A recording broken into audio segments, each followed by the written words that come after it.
আমাদের সম্পর্কটা প্রায় ৯ বছরের। তো ৯ বছরের প্রত্যেক দিনের ইভেন বিয়ের আগের দিন পর্যন্ত আমরা শিওর ছিলাম না যে কাল বিয়েটা হচ্ছে। তো একদিন নিশ্চয়ই শেয়ার করব। তো এত স্ট্রাগেলের পর যে বিয়ে এবং সেই আনন্দটা এবং ইভেন সবার, শুধু আমার আর তার মধ্যে নয়, পুরো হোল ফ্যামিলির মধ্যে, সেটা এই বধূবরণের ভিডিওটার আনন্দতেই সেটা বোঝা যাচ্ছে যে কতটা স্ট্রাগেলের পর এই দিনটা আসলে এই আনন্দটা হয়। তো আমার শ্বশুরবাড়ির রিচুয়াল ছিল বিয়ের পরের দিন সকালে নয় সন্ধেবেলাতে বউ আসবে।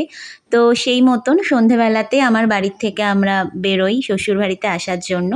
আমার বাপের বাড়ি আর শ্বশুরবাড়ির মধ্যে ডিসটেন্স মাত্র ১৫ মিনিট। অ্যান্ড তারপর আমি আসার পর যে সারপ্রাইজটা পাই সেটা আর বলার ভাষায় নেই। আমি এখন এডিট করতে গিয়ে আবারও খুবই ভালো লাগছে। তো এই ছিল।